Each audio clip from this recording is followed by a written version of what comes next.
오병이어 이야기는 기독교 역사 속에서 가장 유명한 이야기 중에 하나입니다. 보리떡 5개와 물고기 2마리로 장정 5,000명을 먹이고도 12강주리가 남았다는 이야기. 지금껏 많은 분들의 이 이야기의 관심은 먹인 것, 예수님의 기적에 집중되어져 있었죠. 이 이야기는 이게 진짜 기적인가, 이런 기적이 일어날 수 있는가라는 의문들 때문에 이렇게까지 이야기된 적이 있습니다. 모두 다 배가 고팠는데 한 아이가 용기를 내서 그 도시락을 꺼낸 거예요. 그러니까 어른들도 남들 눈치 보다가 자기 도시락을 꺼내서 먹었더니만 모두 다 먹고도 남았다. 이런 이야기들까지 회자됐습니다. 왜냐하면 예수님의 기적이 진짜 이렇게 일어나는가, 이런 이야기들을 듣게 되니까요. 근데 이 이야기 속에서 많은 분들이 놓치고 있는 한 장면이 있는데, 그것이 무엇이냐면 마가가 이 이야기를 왜 여기에 배치했는가의 문제인 것입니다. 우리는 실제로 설교 가운데 지난주 설교가 가운데 껴서 이 이야기가 그 전 이야기하고 연결이 안 돼 있다고 생각하지만, 실제로 이 이야기는 헤롯 궁전에서 일어난 죽음의 잔치의 이야기와 생명의 잔치를 대비시키고 있는 것입니다. 이 세상에서 가장 화려한 잔치와 이 세상에서 가장 초라한 잔치인데도 불구하고 그 화려한 잔치는 죽음의 잔치가 되고 그 초라한 잔치는 생명의 잔치가 되어버리는 그 놀라운 역사를 비교하고 있는 본문이 오늘의 본문입니다. 세상의 가치는 우리를 화려한 잔치로 이끌잖아요. 그런데 성경의 가치는 우리를 초라한 잔치로 이끕니다. 세상의 가치는 그 화려한 잔치가 생명의 잔치가 될 거라고 윽박지르지만 실제로 그 화려한 잔치가 죽음의 잔치가 된다는 것을 보여주고 있는 것이고, 세상의 가치는 그 초라한 잔치가 초라한 잔치로 끝날 것이라고 이야기하지만 실제로는 그 초라한 잔치가 얼마나 큰 생명의 잔치로 끝날 수 있는가를 우리에게 보여주는 장면이라는 것입니다. 그렇다면 어떻게 그 초라한 잔치가 생명의 잔치로 바뀔 수 있을까? 그것이 오늘 본문의 핵심이라고 저는 생각하고 있습니다. 오병이어가 생명의 잔치가 될 수 있었던 이유는 3가지 측면에서 좀 볼 필요가 있습니다. 첫 번째는 주님의 측은지심 때문입니다. 오병이어의 초라한 잔치가 생명의 잔치가 될 수 있는 가장 큰 이유는 여전히 주님이십니다. 예수님께서 그곳에 함께 하시니 초라한 모임이 생명의 모임으로 바뀌어지는 것이죠. 이 잔치 가운데서 주님은 그 마음을 나타내신단 말이에요. 목자 없는 양과 같은 이들을 불쌍히 여기시는 모습이 오늘 이야기의 시작입니다. 마가복음 6장.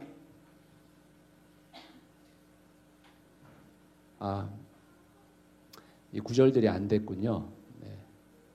본문만 써 있는데 34절, 마가복음 6장 34절 말씀 같이 한번 읽어보겠습니다. 시작. 예수께서 배에서 내려서 큰 무리를 보시고 그들이 마치 목자 없는 양과 같으므로 그들을 불쌍히 여기셨다. 그래서 그들에게 여러 가지로 가르치기 시작하셨다. 목자 없는 양들의 현실이 어떻습니까? 양을 잡아먹으려고 하는 거짓 목자들이 범람하죠. 요한복음에서는 어떻게 이야기하고 있냐면 목자들이 싹군 목자가 되고 있다, 이렇게 이야기하고 있단 말이에요. 예수님 당시에 수많은 거짓 목자들에게 버림당하고 싹군 목자들에게 속아서 이들에게 쫓기고 먹히고 상처 입고 고통당한 사람들이 계속해서 늘어나고 있었던 것을 우리에게 보여주고 있는 것이죠. 그런 예수님께서 그들에게 첫 번째로 하신 일이 무엇이냐면 오늘 본문에 가르치기 시작하셨다, 이렇게 얘기했습니다. 여러 가지로 가르치기 시작하셨다. 왜 예수님께서 먼저 그들에게 가르쳤을까요? 생각해 보십시오. 양들이 착한 목자와 거짓 목자를 구분할 수 있도록 가르치신 것입니다. 분별력을 갖도록 말씀을 가르치신 것입니다. 양은 양이기 때문에 목자를 알아봐야 되는 것이죠. 목자의 음성을 알아봐야 되고 목자의 손길을 알아야 되고 목자의 마음도 알아야 되는 것입니다. 그러기에 목자를 알아볼 수 있는 가르침이 필요한 것입니다. 이 시대에 가장 중요한 것이 바로 분별력이지 않겠습니까? 분별력.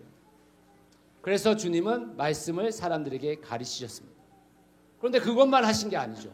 오늘 본문에서 뭐도 하시는 겁니까? 38절에 보시면 먹이시죠. 예수님은 사람들의 배고픔에도 민감하게 반응하셨습니다. 필요에 민감하셨다는 뜻입니다. 영적인 갈급함뿐 아니라 육적인 갈급함도 채워주시는 그 참된 목자로 우리 가운데 계신 것입니다. 참된 목자는 양들의 영적인 갈급함도 그리고 육적인 갈급함도 함께 볼 수 있어야 하는 것입니다. 양들의 필요에 민감해야 되는 거죠. 주님께서 양들을 불쌍히 여기신다는 것이 단지 마음만으로 그렇게 생각했다 이렇게 하는 게 아니죠. 가르치시고 먹이시고 실제적인 목자의 역할을 하셨다라는 것입니다. 오병이어의 기적은 주님의 측은지심에서 시작된 거예요. 누군가의 측은지심이 모든 기적의 시작이지 않습니까? 이렇듯 주님은 자신의 마음을 양들에게 내어주심으로 인해서 그들이 영적인 갈급함과 육적인 갈급함을 함께 체험받도록 도와주셨던 것입니다. 두 번째로 오병이어가 생명의 잔치가 될 수 있는 또 다른 이유는 아이의 헌신이죠. 우리가 너무나도 잘 알고 있는 거죠. 오병이어의 기적의 시작이 예수님의 측음지심이었다면 그것을 가능케 한 것은 헌신이 있는 것입니다. 마가복음 6장 38절 같이 한번 읽어보겠습니다. 시작. 예수께서 그들에게 말씀하셨다. 너에게 빵이 얼마나 있느냐? 가서 알아보아라. 그들이 알아보고 말하였다. 빵 5개와 물고기 2마리가 있습니다. 제자들은 무리 중에서 빵 5개와 물고기 2마리를 구해왔어요. 요한복음은 이 오병이어의 기적 가운데서 이것을 가져다 준 아이가 있었다라고 표현하고 있습니다. 아이가 있었다고. 요한복음 6장 9절에 보면 그렇게 되어 있는데 또 6장 9절에 보면 이 떡이란 거 여기는 빵이라고 해석되어 있지만 실제로 원어상으로 보면 보리빵이라고 요한복음은 또 이야기해요. 그러니까 보리빵이라는 것은 당시에 가장 가난한 사람들이 먹던 가장 싼 음식이었죠. 이름도 밝혀지지 않은 이 아이의 헌신을 통해 5,000명이 먹고 12광주리가 남았다라는 것입니다. 아이의 헌신이 무리를 먹여 살린 것이죠. 저는 이 보리떡 5개와 물고기 2마리가 마치 마중물 같다라는 생각을 해요.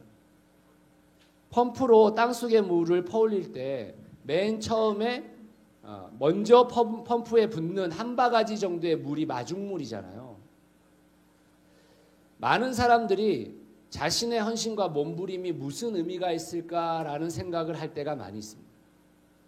오늘 본문에서는 제자들은 아이가 내어놓은 오병이어가 무슨 소용이 있겠습니까? 라고 말하잖아요. 제자들이. 일반 사람들의 생각이거든요.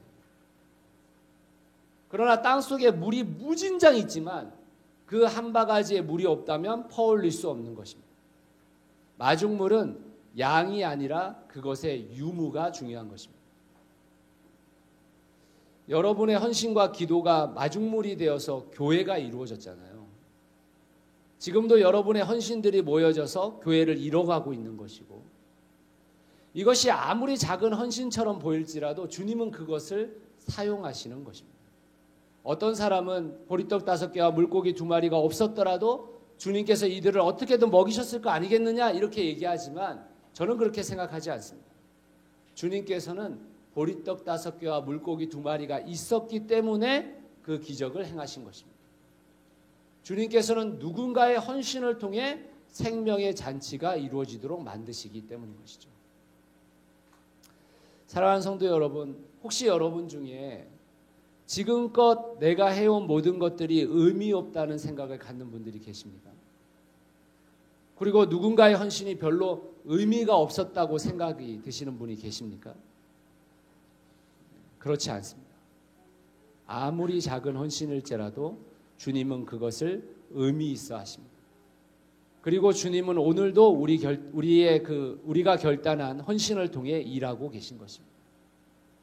한 아이에 보잘것없어 보이는 보리떡 5개와 물고기 2마리가 기적을 이루는 매개체가 된 것입니다. 한 아이가 내어놓은 도시락 하나가 생명의 잔치가 될 수 있는 도구로 사용되어진 것입니다. 세 번째로 오병이어가 생명의 잔치가 될 수 있었던 또 다른 이유는 제자들의 순종입니다. 오병이어의 기적은 실제로 언제 일어났을까 한번 생각해 보십시오. 언제 일어났을까요? 오병이어가 주님이 축사하셨을 때 시작됐다고 볼 수 있죠. 그렇지만 그것을 사람들이 실제로 목도한 것은 제자들이 나눠줄 때 이루어졌겠죠. 나눠줄 때. 제자들은 그렇게 될 줄 알았습니까? 전혀 몰랐죠. 제자들은 이 무리를 먹이는데 주님의 기적이 아니라 합리적인 방법을 먼저 말했어요. 제일 합리적인 방법으로 어떻게 하라고 했습니까? 무리들을 마을로 보내서 동네로 보내서 그들이 음식을 사 먹게 하든지 그들이 알아서 해결하도록 하십시오. 이렇게 얘기하잖아요. 다시 말하면 제자들은 그 문제 해결의 주체에서 자신을 배제시킨 것입니다. 그런데 예수님은 그 문제 해결의 주체로 다시 제자들을 불러오죠. 그래서 어떻게 합니까? 예수님께서 37절의 말씀에 보시면 너희가 먹을 것을 주어라 이렇게 얘기해요. 주어라. 제자들이 거기에 의문을 겪죠. 아니 우리가 어디서 먹을 것을 지금 구해온단 말입니까? 우리가 200데나리온을 가지고 가서 먹을 것을 사와야 되는 것입니까? 이렇게 얘기했단 말이에요. 200데나리온이 얼마나 되는 거예요? 지금 현재 시가로 따지면 데나리온이라는 것이 6,000원으로 보는 거거든요. 6,000원. 1데나리온. 그러면 200데나리온은 얼마예요? 얼마입니까? 1,200만 원? 네. 그 정도의 돈을 갖고 하라는 거예요. 이 말이 무슨 말이에요? 우리가 그 돈이 있다는 뜻입니까? 그 돈이? 아니죠. 그 돈이 있다는 뜻이 아니에요. 제자들은 지금 그 돈이 있다는 것이 아니라 왜 불가능한 것을 시킵니까? 이런 말인 거예요. 불가능한 것을. 그런 말인 것입니다. 그런데 예수님께서 떡이 있는지 알아보라고 얘기하시죠. 그리고 나서 어떻게 합니까? 떡만 찾아온 게 아니라 덤으로 물고기도 갖고 온 거죠. 물고기도. 그러니까 제자들이 보리떡과 물고기를 나눠줄 때 그 기적의 현장이 이루어져 버린 것입니다. 사실 제자들은 나눠주라고 했을 때 굉장히 이상했을 거예요.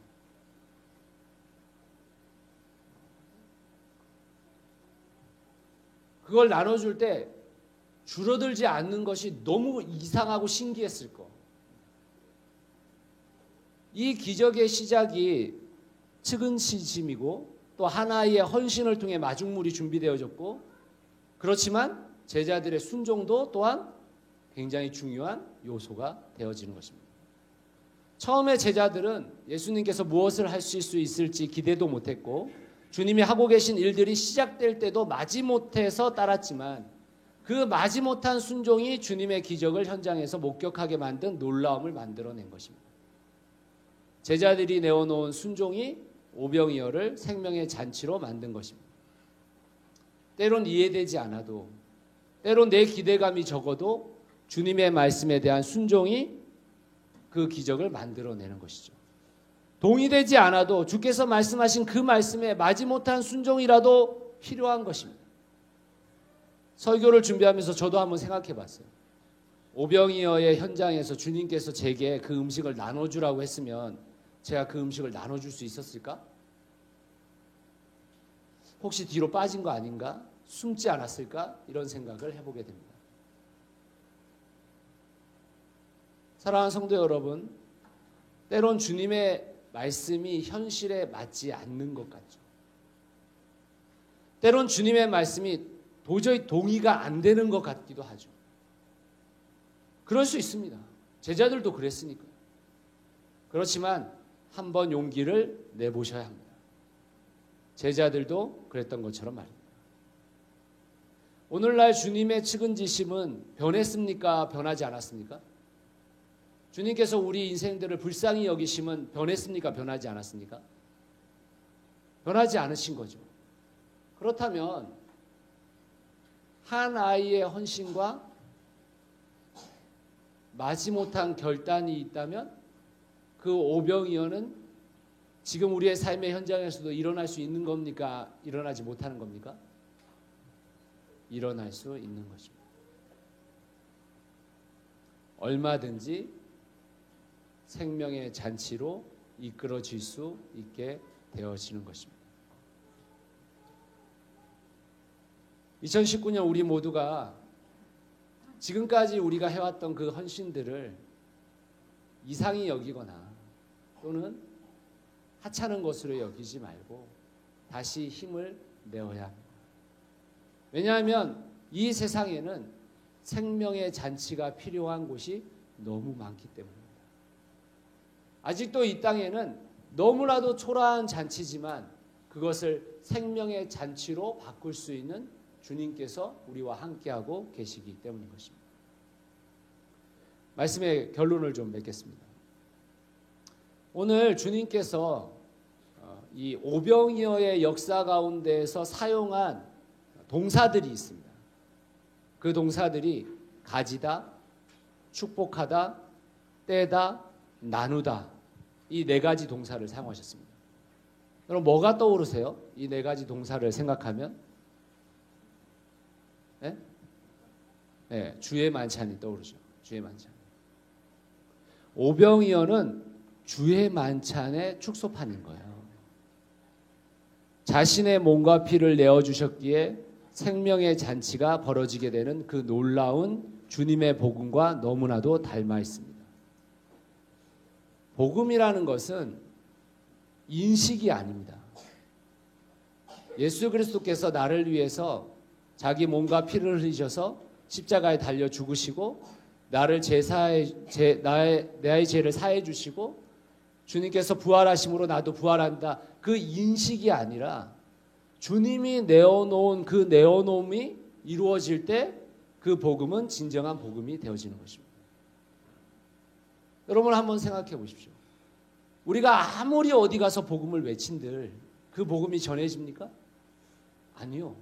그 복음은 내가 주님과 같이 내 몸과 살을, 내 몸과 피를 내어놓을 때 비로소 그 복음이 어떻게 되는 것입니까? 선포되어지고 그것이 확장될 수 있는 것입니다. 이 땅의 수많은 문제들은 우리가 가진 것이 없어서가 아니라 나누지 못해서 발생하는 것이 많이 있습니다. 오늘날의 기아로 인한 죽음의 현실이 우리가 없어도 발생하는 것은 아닐 것입니다. 우리가 정말 무엇이 없어서 기아가 발생하고 있는 것입니까? 미국이라는 나라 한 나라의 다이어트 연간 사용하는 비용만으로도 아프리카의 기아를 몇 번이나 해결할 수 있다고요. 이 세상에 많은 기업들이 뭐를 위해서 상품을 생산합니까? 이윤을 위해서 상품을 생산하죠. 사람을 위해서 상품을 생산하는 게 아니죠. 그러니까 이 세상이 과도한 경쟁 사회 속에서 과도한 물품으로 과도하게 너무나도 많은 것들을 가져야 되는 것처럼 느껴지는 것입니다. 이러한 시대에 한 아이의 마중물과 같은 헌신은 정말 필요한 것이죠. 자신의 고집과 생각을 꺾어 내어놓은 제자들의 순종도 너무나도 귀하게 사용될 수 있는 것이죠. 예수님은 보리떡 5개와 물고기 2마리를 가지사 축복하시고 떼어 나누어 주셨습니다. 예수님은 자신의 살과 피를 상징하는 떡과 포도주를 가지고 축복기도 하시고 떼어 나누어 주셨습니다. 우리가 일상에서 주의 만찬을 우리 가운데 행하는 것은 우리가 단지 예수 그리스도께서 우리를 위해서 자신의 몸을 깨뜨려서 우리에게 나눠주신 그것에 감사하기 위해서 주의 만찬을 나누는 것만은 아니죠. 그 감사를 넘어서서 우리도 예수 그리스도처럼 우리의 몸을 떼어주겠다라는 결단을 하기 위해서 주의 만찬을 행하는 것이죠. 똑같은 것입니다. 오병이어의 기적은 예수님 당시로 끝난 것이 아니라 지금도 여전히 유효한 사건임을 기억해야 합니다. 누군가의 작은 헌신만으로도, 누군가의 마지못한 순종으로도 우리의 삶 속에서 오병이어는 계속될 수 있습니다. 12월은 실제로 우리들에게 잔치가 많은 날이잖아요. 그런데 우리가 펼치는 그 잔치가 죽음의 잔치인지 생명의 잔치인지 생각해 봐야 합니다. 사랑하는 새누리 상교회 성도 모두 다가 생명의 잔치를 벌이는 귀한 성도들이 되시기를 바랍니다. 지금 이 시대는 예수님 당시보다 훨씬 더 풍요로운 시대이긴 하지만 지금 이 시대는 예수님 당시만큼 그리스도인들의 헌신이 필요한 시대이기도 합니다. 우리가 지금껏 해왔던 것처럼 우리들의 헌신들이 지속된다면 우리 교회에서도 그리고 조금 더 나아가 우리의 가정과 지역사회에서도 오병이어의 생명의 잔치가 계속될 줄 믿습니다. 아울러 새누리 상교회가 이 땅의 수많은 문제들을 주체적으로 함께 책임져 가는 교회가 되어서 우리들의 이웃들을 생명의 잔치로 초대할 수 있는 교회가 될 수 있기를 예수 그리스도의 이름으로 축원합니다. 같이 한번 기도하겠습니다.